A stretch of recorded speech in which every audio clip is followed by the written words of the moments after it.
She did not scream when they put her on the block. She did not cry when the man in the grey coat looked her up and down like she was a horse he was considering for the season. She stood perfectly still, her hands loose at her sides, her eyes fixed on some point beyond the crowd, beyond the courthouse square, beyond the flat Virginia sky that hung over Richmond like a dirty sheet. She was 14 years old. She weighed less than a sack of corn. And when the bidding opened and the auctioneer called out a starting price and the crowd responded with a silence so complete you could hear flies moving in the heat, something shifted behind her eyes. Not fear, not defeat, something older than both of those things. Something that had no name in the language of the men who were buying and selling human beings on that square on a Tuesday morning in the summer of 1843. The final bid was 9 cents. 9 cents, not $9, not $900, 9 cents. The kind of money a man might find between the cushions of a chair and not bother to pick up. The auctioneer repeated it twice as if he himself could not believe what he was hearing. There was laughter in the crowd, low, ugly laughter. The kind of laughter that is not really about anything being funny. The man in the grey coat handed over his 9 cents, signed the paper that was put in front of him, and walked away with a girl whose name, whose history, whose entire existence had just been valued at less than a cup of coffee. His name was Kale Cross. He was 51 years old, the owner of a tobacco plantation called Greyfield, some 20 miles outside of Richmond, a widower with 2 grown sons and a reputation in the county for being, as his neighbors put it, particular about his land, particular about his tobacco, particular about the people who worked it. He had not come to the auction that morning looking to buy anyone. He had come to sell a mule. But something about the girl on the block, something about the way she stood in that silence while men laughed at her worth, had made him stop walking and watch. He would spend the rest of his life trying to understand why he stopped. He never would. The girl's name was Iris. That was the name written on the bill of sale. Whether it was the name her mother had given her, or a name assigned to her by a previous owner, no one at Greyfield would ever know for certain. What they would come to know, slowly and then all at once, was that Iris was not what she appeared to be on that auction block. The stillness was not submission. The silence was not emptiness. What Kale Cross had purchased for 9 cents was not a broken girl. It was a mind that had been sharpened by suffering into something close to a weapon. And she had been waiting with a patience that defied her age for the right moment and the right place to use it. This is her story. And it is one of the most astonishing, most disturbing, and most quietly devastating stories to emerge from the plantation era in Virginia. It is a story about power and what happens when the people who hold it become convinced that it is permanent. It is a story about intelligence and how the people who most underestimate it are always the ones who suffer most when it turns against them. And it is a story about a girl who was sold for 9 cents and who extracted a price from the man who bought her that he could never have imagined standing in that courthouse square on a Tuesday morning in the summer of 1843. To understand what Iris did, you have to understand what Greyfield was. And to understand what Greyfield was, you have to understand Kale Cross. He had inherited the plantation from his father at the age of 26, a young man with a good head for numbers and a cold eye for efficiency. Under his father, the plantation had been profitable but disorganized, the kind of operation that made money despite itself. Kale changed that within 3 years. He reorganized the work schedules, replaced overseers who were cruel in ways that damaged productivity with overseers who were cruel in ways that did not, kept meticulous records of every cost and every yield, and turned Greyfield into one of the most profitable tobacco operations in the county. His neighbors respected him. His bank respected him even more. He was not a man given to excess or sentiment. He did not drink heavily. He did not gamble. He attended church every Sunday and sat in the third pew from the front and sang the hymns in a flat, tuneless voice that suggested a man performing a duty rather than feeling a calling. His wife, a quiet woman named Margaret, had died of a fever 8 years before Iris arrived at Greyfield. Harlan had mourned her in the same way he did everything else, efficiently and without visible disruption to the operation of his life. His two sons, Edmund, who was 24, and Kale, who was 21, worked the plantation alongside their father, though neither of them had inherited his particular gift for order. Edmund was lazy in the way that men who have never had to earn anything often are. Kale was something worse. Kale was mean in a way that had nothing to do with the plantation and everything to do with some darkness in his own character that his father had noticed and chosen not to examine too closely. It was into this household, this carefully maintained machine of land and labor and quiet brutality, that Iris arrived on a September afternoon in 1843, sitting in the back of a wagon with her hands in her lap, watching Greyfield come into view through the trees. The enslaved people at Greyfield numbered 37 at the time of Iris's arrival. They lived in a row of cabins behind the main house, grew a portion of their own food in small garden plots, and operated under a system of rules that Harlan had written out by hand and posted on a board near the overseer's shed. The rules were not more brutal than those on neighboring plantations. In some ways they were less so. Harlan Cross was not interested in cruelty for its own sake. He was interested in output. And he had calculated with the same cold precision he applied to everything else that a certain baseline of physical maintenance produced better output than outright destruction. This was not kindness, it was accounting. The woman who would become most important to Iris in those first weeks at Greyfield was named Bess. She was somewhere in her late 40s, had been at Greyfield since she was a young girl, and had developed over those decades a profound and detailed understanding of every person on that plantation, enslaved and free, in the way that people who are forced to study power in order to survive always do. Bess took one look at Iris on the evening of her arrival, watched the girl sit down at the edge of the firelight in the cabin she had been assigned, and felt something she later described, in testimony that would be recorded years later, as a kind of recognition. Like seeing something she had been waiting for without knowing she was waiting. Bess sat down beside her. She did not ask where Iris had come from or what had happened to her before Greyfield. Those were questions that had answers too heavy to carry on a first night in a new place. Instead, she asked a simpler question. She asked if Iris could read. The girl looked at her for a long moment. Then she nodded once. Bess said nothing for a while after that. She just looked into the fire. Then she said, very quietly, that Iris should not let anyone else know that. Not yet. Maybe not ever, depending on how things went. Iris nodded again. She already knew. What Bess did not know, what no one at Greyfield knew yet, was that reading was the least of what Iris could do. In the years that followed, as the full shape of her intelligence became apparent to those who had the eyes to see it, the people in those cabins behind the main house would come to understand that they had been given something extraordinary and terrifying all at once.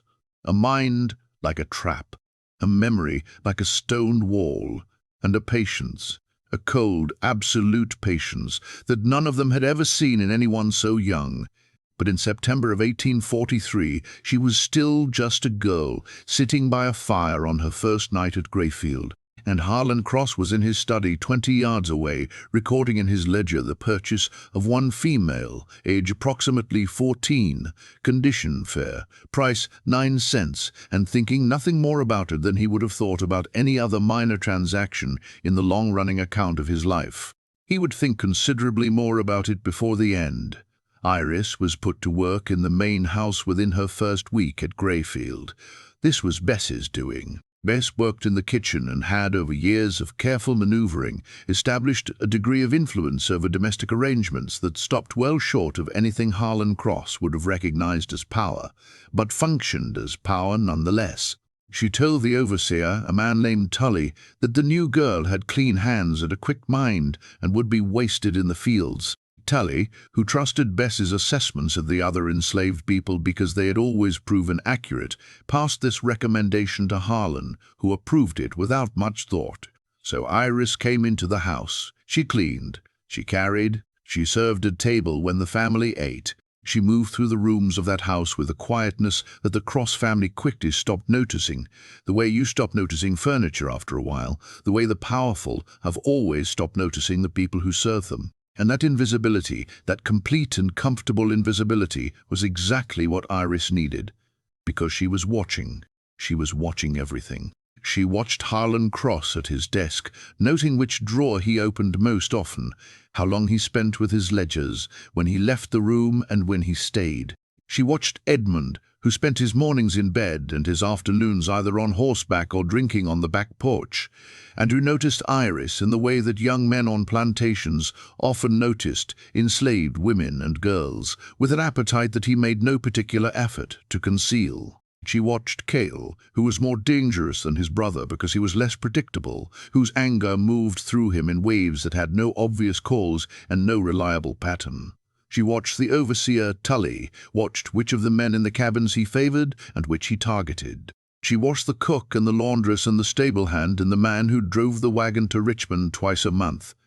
She watched and she remembered every detail, every pattern, every weakness.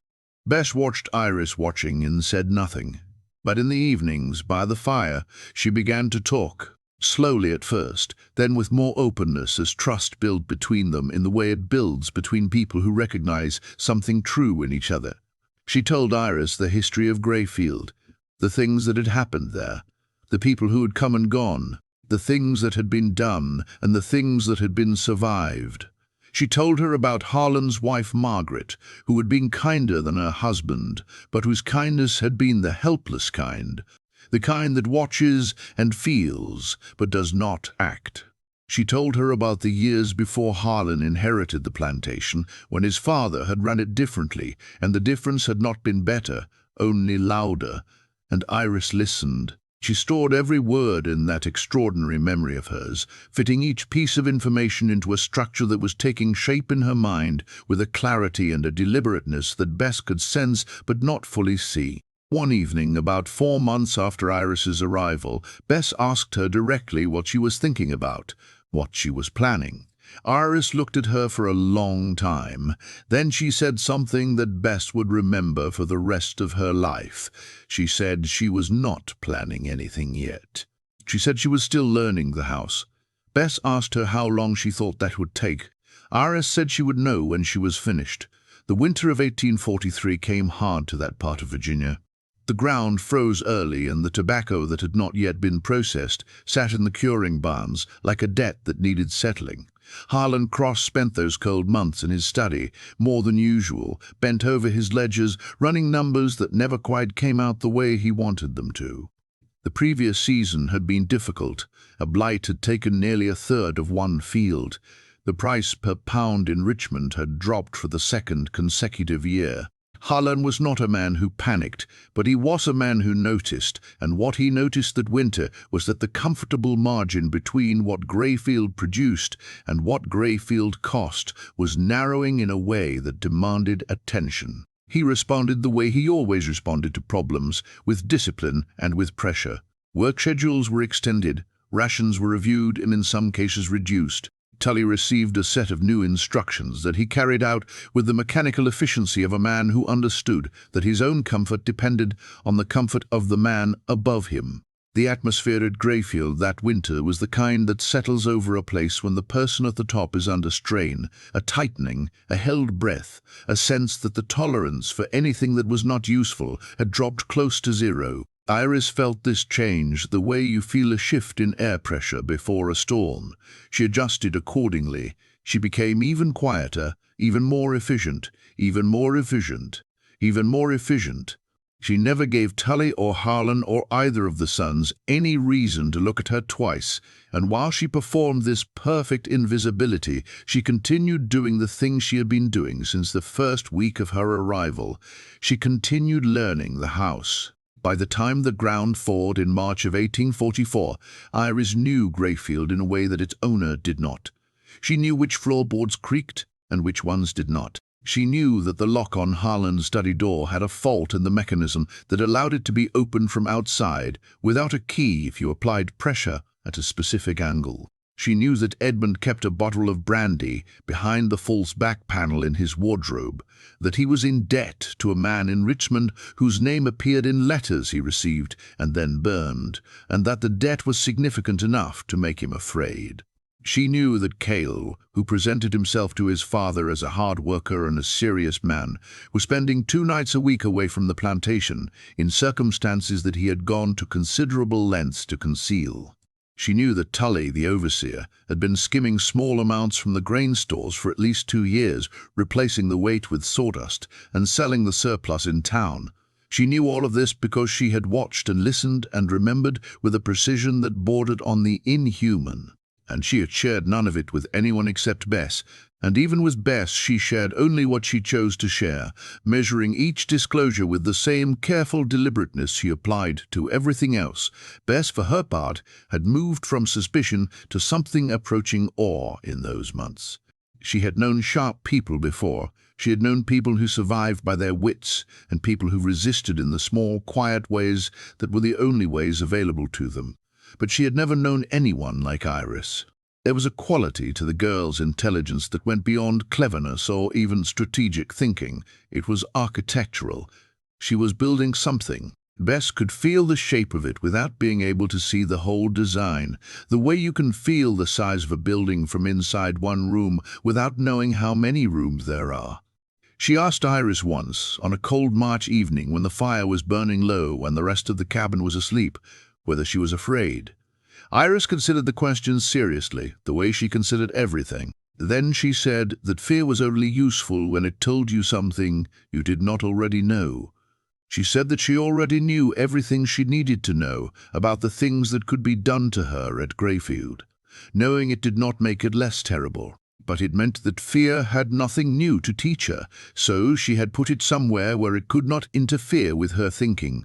Bess stared at her for a long moment. Then she said quietly that she had never in her life heard anything like that come out of a 14-year-old.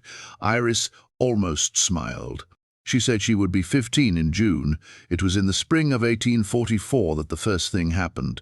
The thing that would, in retrospect, mark the true beginning of what Iris was constructing at Greyfield, though no one recognized it as a beginning at the time, least of all Kale Cross. It concerned Tully and the grain. Harlan had begun to notice the discrepancies in his stores himself. He was too careful an accountant not to eventually notice, but he had not yet identified the source of the loss. He suspected, in the vague way of a man who does not want to commit to a theory before he has evidence, that the problem was somewhere in the supply chain between the granary and the kitchen, a measurement error or a distribution inefficiency of some kind. He mentioned this suspicion to no one except Edmund in passing one evening at dinner. 3 days later, Tully was called into Harlan's study. Harlan laid out before him a precise accounting of every grain discrepancy over the previous 26 months, the exact weights, the exact dates, the exact pattern of replacement with inferior material. The documentation was so detailed, so precisely organized, that Tully had no room to maneuver. He confessed within minutes. Harlan dismissed him that same afternoon, sent him off the property with nothing, hired a new overseer within the week. No one ever knew how that documentation came to exist. Harlan believed he had assembled it himself from his own records, and in a technical sense he had, but only because certain records that he had not known were missing had quietly reappeared in his files, and certain calculations that he had not made had been added to his ledger pages in a hand so similar to his own that he never questioned them. Bess knew. She had watched Iris spend 3 weeks on that project, working in the hour before dawn when the house was completely still. She had watched her study Harlan's handwriting from the documents she handled in the course of her daily work, practice it in the dirt behind the cabin, and then transfer her additions to the ledger pages with a steadiness of hand that belonged to someone twice her age. When Bess asked her why she had done it, why she had gotten rid of Tully rather than use what she knew about him for something else, Iris said that Tully was useful to know about, but not useful to keep. A new overseer would take time to understand Greyfield. That time was valuable. Bess asked, "Valuable for what?" Iris said, "For the next thing." Edmund Cross had been watching Iris since her first week in the house. This was the thing that Bess feared most. Edmund was not as violent as his brother, but he was careless in a way that was its own kind of danger, and his interest in Iris had been apparent to everyone in the house, except, apparently, to Harlan, who either did not notice or chose not to. By the spring of 1844, Edmund's attention had moved from watching to approaching, the kind of approaching that required Iris to develop a constant awareness of where he was in the house and to position herself accordingly. She managed this with a precision that would have been impressive in a grown woman and was extraordinary in a girl of 14 going on 15. She was never where Edmund expected her to be. She was always within sight of either Bess or another person. She arranged the rhythms of her work so that she was in rooms with windows onto the main yard during the hours when Edmund was most likely to be inside. It was a performance of invisibility that was also a performance of availability, always present, always useful, never alone, never available. A balance so fine that it required constant recalculation. But Iris knew that this could not last. Edmund's carelessness would eventually overcome her careful positioning, and so she was already working on the problem from another angle. The letters Edmund received from the man in Richmond, the letters about the debt, had given her a great deal of material. She had read every one of them over the course of several months, replacing each one precisely where she had found it. The debt was larger than she had initially estimated. Edmund owed a man named Graves something in the range of $400, a sum that would have been significant to Harlan and ruinous to Edmund's standing with his father. Edmund had been paying it down slowly, using money he skimmed from the household accounts in amounts small enough to avoid detection. But Graves was losing patience. The most recent letter had a tone that suggested consequences were being considered. Iris had no intention of exposing Edmund to his father. Not yet. What she did instead was considerably more subtle. She began leaving things where Edmund would find them, not objects, information. Small, carefully placed pieces of information that she knew would reach Harlan through the channels that information naturally traveled, in a household where everyone was watching everyone else. Information that suggested Edmund's management of certain household accounts was less reliable than Harlan believed. Nothing that could be traced back to her. Nothing that was technically false. Just true things, placed where they would be found by the right people at the right time. Harlan began reviewing Edmund's accounts in April of 1844. He found irregularities, not the full picture, not the debt to Graves, but enough to make him angry and enough to change his assessment of his elder son in ways that had lasting consequences for the distribution of responsibility on the plantation.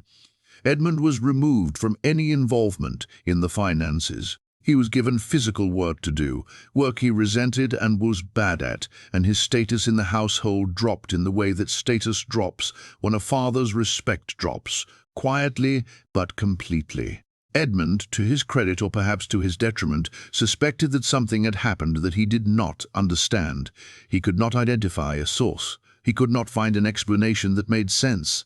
He just knew that things had gone wrong in a way that felt almost deliberate, and that feeling made him angrier and more reckless than before. But the recklessness was now directed at his father and at Greyfield in general rather than at Iris, because Edmund's attention, like most people's attention, followed his anger, and his anger had a new target. Bess watched all of this with an expression that she kept very carefully neutral. Inside, she was experiencing something she had not felt in a very long time. It took her several weeks to identify what it was. It was hope. A complicated, frightened, breathless kind of hope, but hope nonetheless. She told Iris what she was feeling one evening. She said she was afraid of it. She said hope was a dangerous thing in a place like Greyfield. Iris looked at her and said that hope was not what she was offering. She said what she was offering was something more reliable than hope. Bess asked what that was. Iris said it was a plan.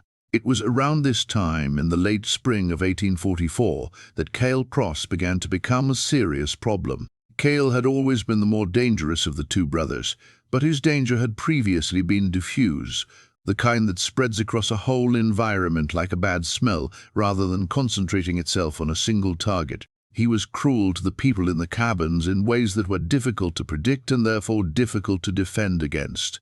He broke things deliberately. He invented infractions. He had a particular habit of targeting people who seemed to him to be getting above themselves, a category he defined broadly and applied randomly. He had not paid particular attention to Iris in her first months at Greyfield. She was too young, too new, too small to register on whatever scale he used to measure people as worth his attention. But by the spring of 1844, something had changed. Whether it was the changes in Edmund's status, which had elevated Kale by comparison, or whether it was simply that Iris had been at Greyfield long enough to become visible to him in a new way, Kale had begun to notice her. And unlike Edmund, whose interest was careless and therefore manageable, Kale's attention was focused, deliberate, the kind of attention that studies something before it moves against it. Iris noticed the change within days. She told Bess's face, when she heard it, lost the careful, neutral expression she had maintained for months. Underneath it was something raw and old and tired. She told Iris to be careful. She said Kale was not like Edmund. She said that what Kale did, he did because he wanted to see what would happen, and that made him unpredictable in a way that her careful positioning could not fully address. Iris said she understood. She did not change her daily patterns. She did not show any sign of awareness that she had been noticed. But in the hours before dawn, in the stillness of the cabin, she began working on the next piece of the structure she was building. Because Kale Cross, it turned out, had a secret that made Edmund's debt to a man in Richmond look like a minor inconvenience, and Iris had found it. The secret had been hiding in plain sight, the way the most dangerous secrets always are. Kale Cross had been disappearing 2 nights a week for the better part of 18 months, and the explanation he gave his father, that he was visiting a friend who owned a small farm near the county line, had been accepted without question because Harlan Cross was a man who trusted the architecture of his own household and saw no reason to inspect its foundations. But Iris had been paying attention to Kale's absences in the same way she paid attention to everything, cataloguing the days, the durations, the condition he returned in, the small details that accumulated into a pattern over time. He always left on Tuesdays and Thursdays. He always returned before dawn.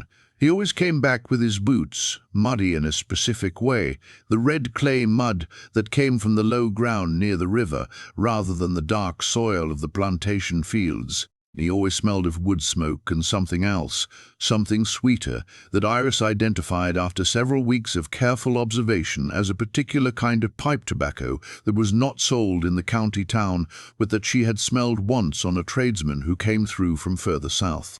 And he always, without exception, checked the inside pocket of his coat before he went to bed, the quick, unconscious check of a man making sure something precious is still where he left it. It took Iris 4 months to find out where he was going. She did it not by following him, which would have been impossible and dangerous, but by listening, by positioning herself in the right places at the right times and letting the information come to her the way water finds its own level. A conversation between 2 of the stable hands, a fragment of an argument between Kale and Edmund that she heard through a wall, a letter that came addressed to Kale in a handwriting she had not seen before, which she read and replaced in the time it took the household to eat breakfast. What she found was this. Kale Cross had for the past 2 years been meeting regularly with a small group of men who gathered on the low ground near the river at a property that belonged to a man named Aldous Fenn. Fenn was a minor landowner with a reputation in the county for radical opinions, the kind of opinions that, in Virginia in 1844, were not merely unpopular but actively dangerous. The group that met at his property included men who believed that the institution of slavery was not merely wrong but criminal. Men who had been quietly involved in helping enslaved people move north through a network of safe houses and sympathetic contacts that stretched from the Virginia lowlands up through Maryland and into Pennsylvania. Kale Cross, the younger son of one of the county's most established plantation owners, had been helping them. The letter Iris had read was careful in its language. The way letters on such subjects always had to be careful. but she was practiced enough in reading between the lines of written things to understand its meaning clearly. Kale had recently helped arrange the movement of 3 people from a plantation 2 counties over. The letter was confirming that they had arrived safely at the next point in the chain, and thanking Kale for the risk he had taken. Iris sat with this information for a long time, longer than she had sat with anything else she had learned at Greyfield, because this information was different in kind from everything else she had gathered. Edmund's debt and Tully's grain theft were tools, levers she could apply to the machinery of the plantation to produce specific outcomes. But this was something else entirely. This was a window into a part of Kale Cross that she had not anticipated and that did not fit the shape of the person she had been studying. The man who helped enslaved people escape north was not the same man who broke things deliberately and targeted people who seemed to be getting above themselves. Or rather, he was the same man, but the same man contained both of those things simultaneously, and that complexity required her to reconsider her assessment of him from the beginning. She told Bess what she had found.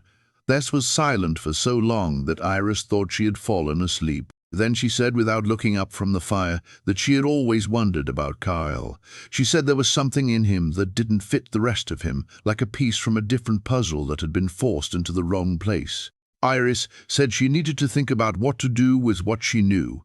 Bess looked at her then. She said that what Iris was describing was not a weapon. She said that if Iris used Kale's secret the way she had used Tully's secret and Edmund's secret, she would not be dismantling something harmful. She would be destroying something that was, in its own complicated way, doing good. Iris said she knew that. Bess asked her what she was going to do. Iris said she was going to do something she had not done yet with anyone at Greyfield except Bess herself. She said she was going to take a risk. She approached Kale Cross on a Thursday morning in July of 1844. She did it in the open, in the kitchen garden where Bess was working, within earshot, in full view of the yard. She waited until he was alone, and then she walked up to him and she said, quietly and without any preamble, that she needed to speak with him about Aldous Fen.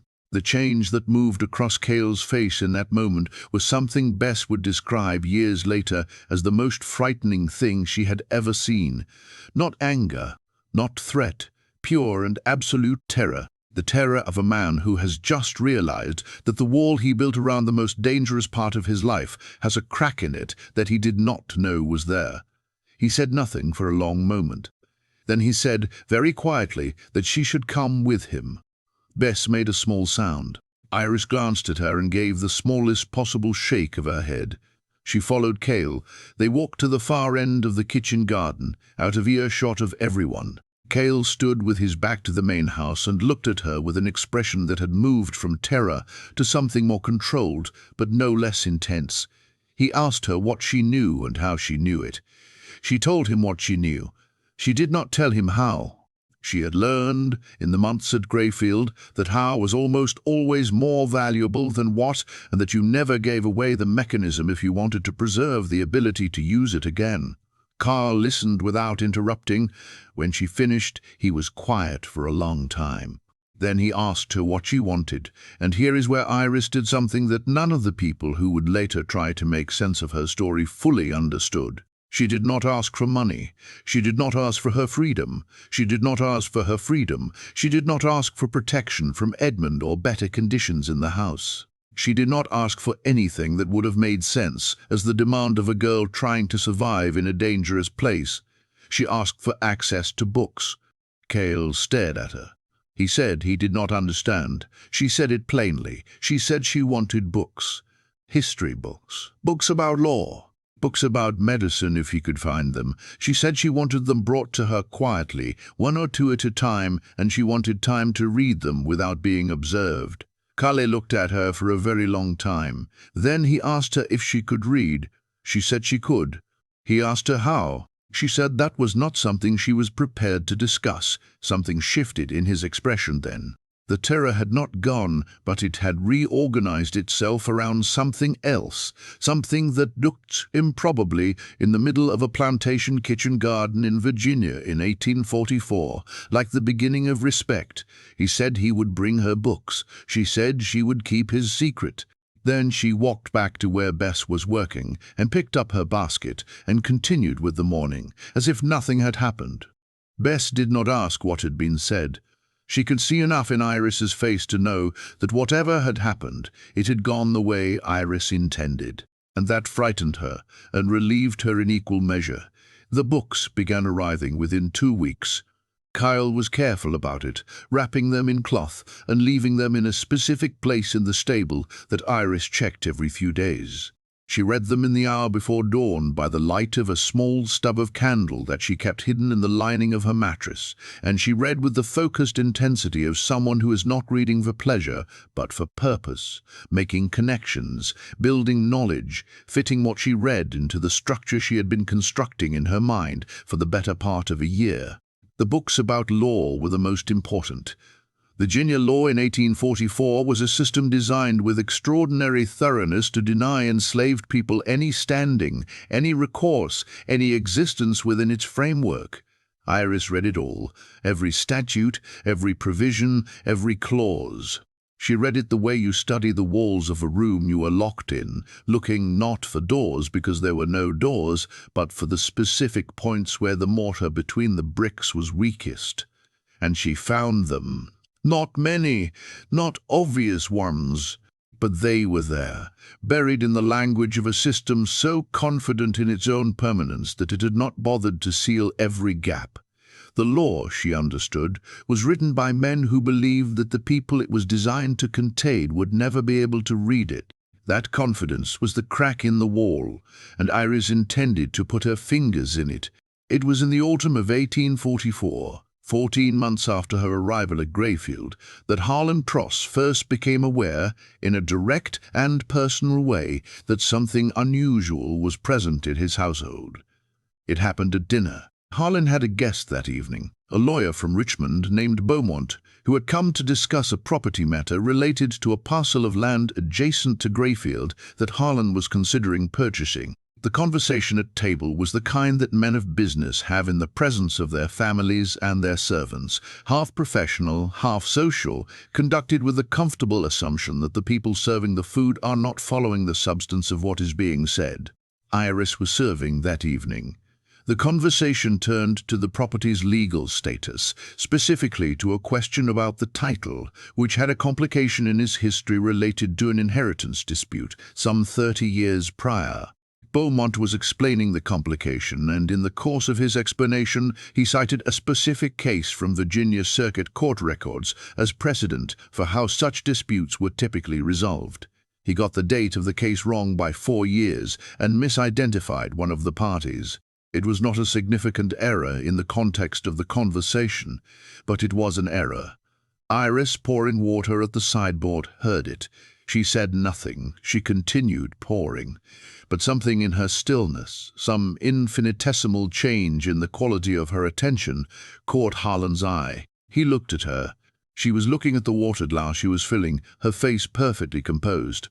He looked back at Beaumont and did not think about it again that evening. But later, after Beaumont had gone to his room and the house was quiet, Kale sat in his study with his glass of whiskey and found himself thinking about that moment, about the quality of stillness he had seen. He had spent 25 years managing people. He knew the difference between a person who was not listening and a person who was listening and choosing not to show it. He knew it in the bone, and what he had seen at that table was the second thing. He did not do anything with this thought that night. He filed it in the careful ledger of his mind and went to bed, but he did not forget it. The following week he sent for Iris. She came to his study in the late afternoon, stood in front of his desk with her hands loose at her sides, her eyes on a point just past his left shoulder. The perfect posture of an enslaved person before a master, composed and absent at once. Kale looked at her for a long moment.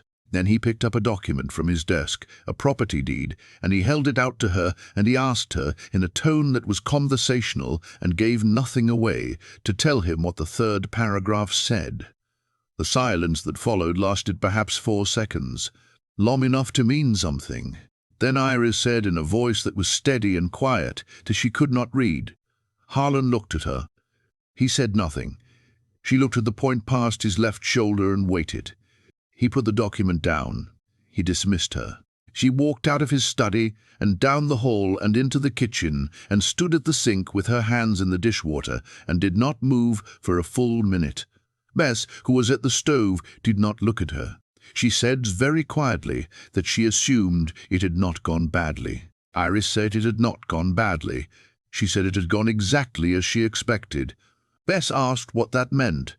Iris said it meant that Kale Cross now knew that she was more than she appeared to be, and that he did not yet know what to do with that knowledge, and that the time between him knowing and him deciding what to do was the most important time she had. Bess asked her what she was going to do with it. Iris took her hands out of the dishwater and dried them on the cloth beside the sink. She said she was going to finish what she had started. Now is when I want to pause and ask you something, because what comes next is the part of this story that Virginia tried to bury, the part that lawyers argued about for 3 years, the part that made Kale Cross's name infamous in ways he had never imagined standing at that auction block, handing over his 9 cents. If you want to know what Iris did next, what she built in that house over the following 18 months and how she finally used it, then follow this channel right now and leave a comment below telling me what you think she was planning, because the people who have guessed have not come close, and I want to know if you will. Because what Iris did was not violent, it was not escape. It was not anything that the men who wrote the laws of Virginia in 1844 had thought to make illegal, because it had never occurred to them that it was possible. She was 15 years old. She had been a Greyfield for 14 months, and she was just getting started. The winter of 1844 moved into 1845, the way all winters move into springs at places like Greyfield. Slowly, reluctantly, with a cold that lingers in the walls of old houses long after the ground has thawed. Iris turned 15 in June of 1844 and 16 that following June, and in the 18 months between those 2 birthdays, she completed the construction of something that had no name in the vocabulary of Plantation, Virginia, because nothing like it had ever been built there before. She built a case, not a plan for escape, not a conspiracy of violence, not a petition or a prayer, or any of the other instruments that enslaved people had used and been destroyed for using in the years before her. She built a legal case, a documented, evidenced, argued legal case for the liberation of every enslaved person at Greyfield, grounded in a provision of Virginia property law so obscure and so buried in the language of an 1812 inheritance statute that in 20 years of practicing law in Richmond, the man who would eventually argue it before a circuit court judge had never once encountered it. To understand how she found it, you have to go back to the books Kale had been bringing her. Among them, in the winter of 1844, was a volume of Virginia statutory law from 1820, a dry and dense document that most lawyers use as a reference rather than reading straight through. Iris read it straight through, 3 times. And in the 3rd reading, in a section dealing with the legal status of property held in trust across generational transfers, she found a clause that had been inserted during a legislative revision, and then, in a subsequent revision, imperfectly repealed.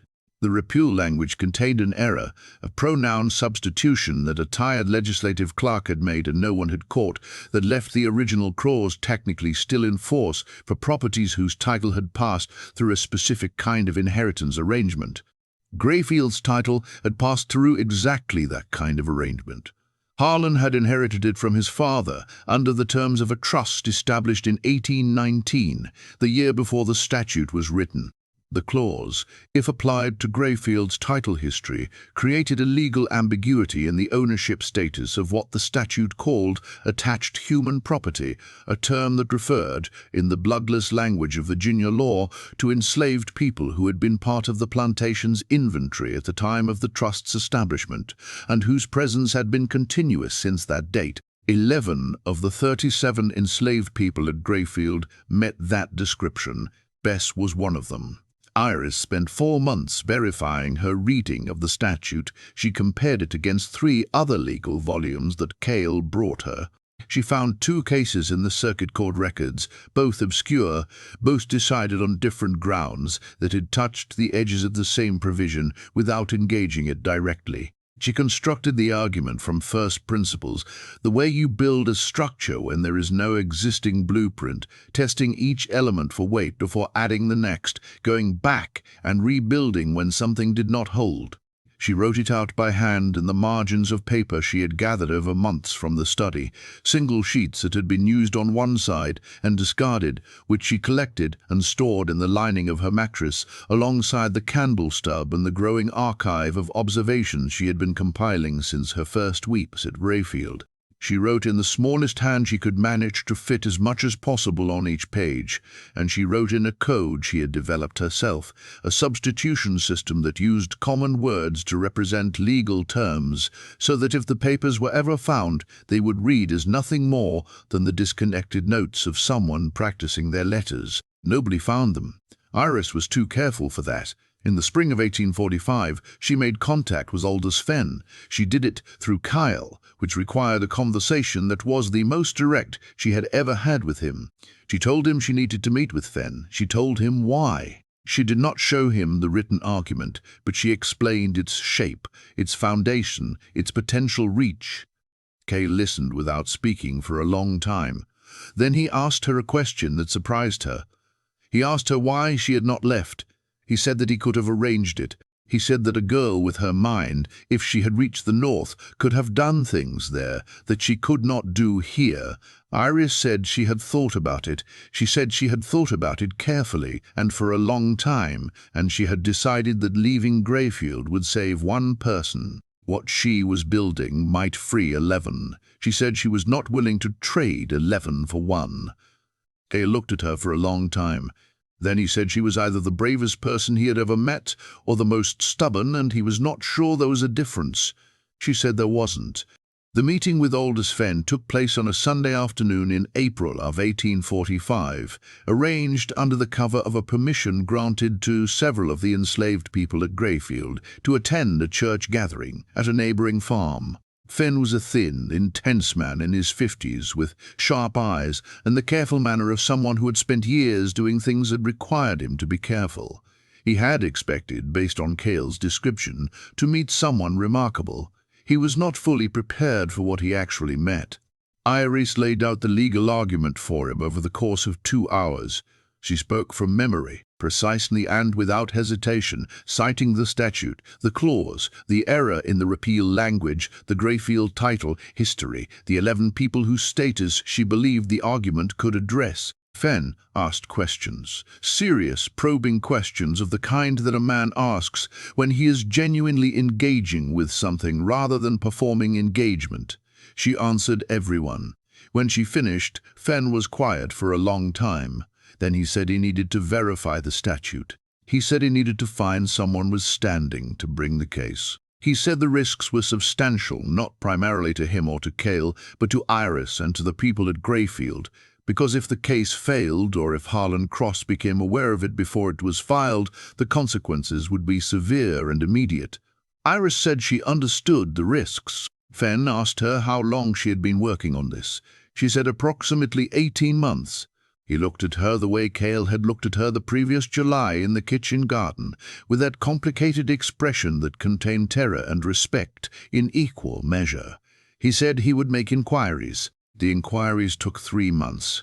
Fenn found a lawyer in Richmond, a man named Archer Cole, who had a reputation for taking cases that other lawyers would not touch, and who had, in his younger years, argued successfully before the Virginia Circuit Court on a property matter that had established a minor but useful precedent in exactly the area of law that Iris's argument depended on. Cole was not an abolitionist in any organized sense. He was something more pragmatic and in some ways more useful. He was a man who was offended by sloppy law, who found the error in the 1812 repeal the way a craftsman finds a flaw in another craftsman's work, with a kind of professional affront that was entirely separate from any moral consideration, and therefore, in the Virginia legal climate of 1845, considerably less dangerous.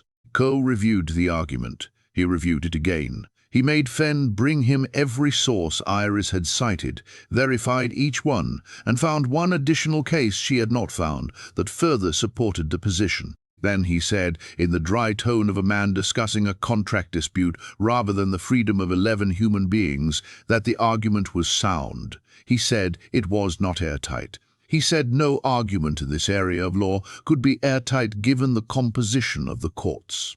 But he said it was sound enough to file and sound enough to argue, and he was willing to do both. Fenn asked him why. Cole said because the repeal error offended him, and because he had never lost a property case, and he did not intend to start now. The filing was prepared over the summer of 1845. It named 11 plaintiffs, all identified by the document their own names and continuous presence at Greyfield since before the 1812 statute, all represented by Archer Cole, all arguing that the defective repeal of the 1812 clause left their status under the terms of the Greyfield Trust legally ambiguous in a way that the court was obligated to resolve. The filing was careful and precise and entirely free of the language of abolition or moral argument, because Cole understood that the only way to win in a Virginia court in 1845 was to make the case about law and never about justice, to make it about the error in a legislative clerk's pronoun and the specific history of a land title and the technical provisions of a trust document, and to keep the word slavery as far from the center of the argument as possible. Iris never appeared in any of the documents. Her name was nowhere in the filing. As far as the legal record was concerned, the case had originated with Aldous Fenn and Archer Cole and the 11 plaintiffs themselves. Iris had insisted on this. She told Fenn that her involvement, if it became known, would destroy the case before it was heard, because the first thing Harlan Cross's lawyers would do is argue that the filing was the product of an illegal conspiracy organized by an enslaved person, and that argument in Virginia in 1845 would have worked. So she stayed invisible. She stayed in the house. She poured water at dinner and cleaned rooms and carried things from one place to another and gave Harlan Cross no reason to look at her twice. She was 16 years old. The case was filed in the Richmond Circuit Court in September of 1845. Harlan Cross received notification of it on a Tuesday morning, and the reaction in that house was something that the people in the cabins behind it felt before they were told what had happened. The way you feel a change in barometric pressure, a sudden drop in temperature, a suddenness in the air that means something is coming. Harlan called his sons to his study. The conversation lasted 2 hours. Edmund emerged looking frightened. Kyle emerged looking at the floor. Harlan himself did not emerge for the rest of the day. He engaged 2 lawyers from Richmond. They reviewed the filing. Their initial assessment, communicated in a letter that Iris did not read, but whose substance she inferred from the change in Harlan's behavior over the following days, was that the argument had merit and that the outcome was uncertain. This was not what Harlan Cross had expected to hear. He was a man who dealt in certainties, who had built his entire life around the elimination of uncertainty and the idea that 11 people he owned might have a legal argument for their own liberation was a kind of uncertainty so fundamental that it threatened not just his property, but the entire framework of his understanding of how the world was organized. He began to look at his household differently. He reviewed the people in the cabins with the cold eye of a man trying to identify where a threat has come from. He interviewed Tully's replacement, the overseer, in detail. He questioned Edmund and Kale separately, asking them whether they had noticed anything unusual in the months before the filing. Edmund said no. Kale said no. Harlan came back to Iris. He called her to his study again. This time he did not offer a document. He sat behind his desk and he looked at her for a long time, and then he said, in a tone that was very quiet and very controlled, that he wanted to ask her a question and he wanted a truthful answer. He asked her if she knew anything about the legal case that had been filed against him. Iris stood with her hands loose at her sides and her eyes on the point past his left shoulder. She said she did not know anything about any legal case. Harlan looked at her. The silence lasted a long time. Then he said she could go. She walked out of his study and down the hall and into the kitchen, and this time she did not stand at the sink. She went directly to Bess, and she said very quietly that it was almost done. Bess asked her how she knew. Iris said that a man who calls a servant to his study to ask if they know about a legal case has already run out of better ideas. She said that Kale Cross was a man who trusted his own judgment above everything else, and his own judgment had told him in the study that first time and again just now that she was more than she appeared. And he had done nothing with that judgment both times, not because he was stupid, because the system he lived inside made it impossible for him to act on what he knew. The law that he believed protected him had also, in a way he had never anticipated, blinded him, because it was built on the assumption that the people it was designed to contain could never use it, and he could not step outside that assumption, even when the evidence was standing in front of him pouring water at his table. The case was heard in the Richmond Circuit Court in March of 1846. It lasted 4 days. Archer Cole argued with the dry precision of a man who genuinely loved the architecture of legal language. Harlan's lawyers argued back with energy and conviction. The judge, a man named Holcomb, who had a reputation for strict constructionism and an intense dislike of sloppy legislative drafting, listened to every word. He ruled in favor of the plaintiffs on 6 of the 11 claims. 6 people, including Bess, were granted legal freedom on the grounds that the defective repeal of the 1812 clause had created an unresolvable ambiguity in their status under the terms of the Greyfield Trust, and that in cases of unresolvable legal ambiguity, the court was bound to rule in favor of the narrower interpretation of property rights. 6 people. Not 11, not 37, not the whole of Greyfield. The system gave an inch and held the rest. But 6 people walked out of that courthouse in Richmond on a Thursday afternoon in March of 1846 as free people under Virginia law. Bess was among them. She stood on the courthouse steps in the cold spring air, and she felt something move through her that she said later she had no words for, something that was bigger than relief and different from joy and older than both. Kale Cross did not speak for 3 days after the ruling. He paid the legal fees. He recorded the loss in his ledger with the same precise handwriting he used for everything else. He did not appeal. His lawyers had advised him that an appeal was unlikely to succeed and would only extend the public attention of the case and drawn, attention that a man of his standing in the county found profoundly unwelcome. He never found out where the case had come from. The investigation he conducted in the months after the ruling produced nothing he could act on. Carl's connection to Fenn was never discovered. Iris's role was never discovered. The argument, as far as Kale Cross was ever able to determine, had emerged from somewhere outside his household and attached itself to his property like a piece of bad weather. He died in 1853, 8 years after the ruling, of a heart condition that his doctor had been warning him about for years. The plantation passed to Edmund, who ran it badly and sold parcels of it off over the following decade, until what remained of Greyfield was a fraction of what it had been in its profitable years under Harlan's cold management. Iris left Greyfield in the autumn of 1846, 7 months after the ruling. She left with Bess and with 3 others from the Capons, who had found their own paths to freedom in the aftermath of the case, in the way that one person's freedom sometimes loosens the ground around the people near them. She did not leave through the network that Kale and Fenn operated, though Kale offered her the route. She left through a legal mechanism, a written agreement of manumission that Harlan Cross signed in September of 1846 in his study, at his desk, with his precise handwriting, in the presence of two witnesses. How she obtained that signature is a matter of some historical debate, because the record of what was said in that room on that afternoon does not exist. What exists is the document itself, properly witnessed and filed, granting freedom to one female, age approximately 17, in consideration of services rendered.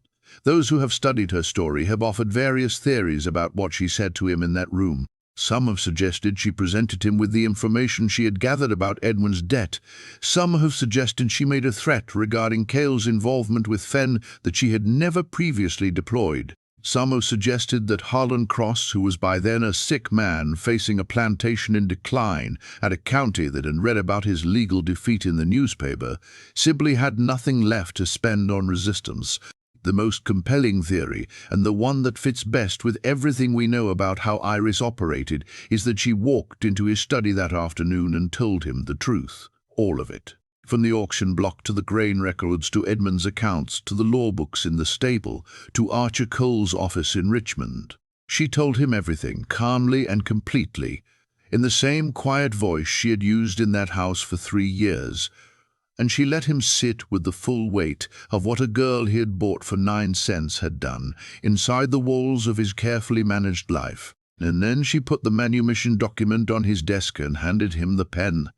She was 17 years old. She went north. She and Bess traveled together to Philadelphia, where a small community of free black people had established a neighborhood and a set of institutions that included, among other things, a school. Iris taught there. For how long is not precisely documented, but records from the school show a teacher identified only by first name, listed as Iris, present on the rolls from 1847 through at least 1851. Students who passed through that school and later recorded their memories of it described a young woman of remarkable intelligence and an almost frightening calm, who taught reading and writing and what one former student described as the law of things, meaning not just legal statutes but the underlying logic of how systems work and where their weaknesses are, and how a person with a clear mind is soft and put their fingers in. Bess stayed in Philadelphia for the rest of her life. She died in 1871, an old woman in a house she owned, on a street where her neighbors knew her name. She left behind no written account of what she had witnessed at Greyfield, but 2 of her grandchildren, in interviews conducted in the early 20th century, described stories she had told them about a girl who had arrived at a plantation at the age of 14 and had spent 3 years building something that no one could see until it was finished. They said Bess had always told those stories in the same way, with the same ending. She would describe the moment on the courthouse steps, the cold March air, the feeling moving through her that had no name. And then she would say that the thing she most wanted people to understand was that Iris had never been angry in the way people expected. She had not been consumed by rage or driven by hatred.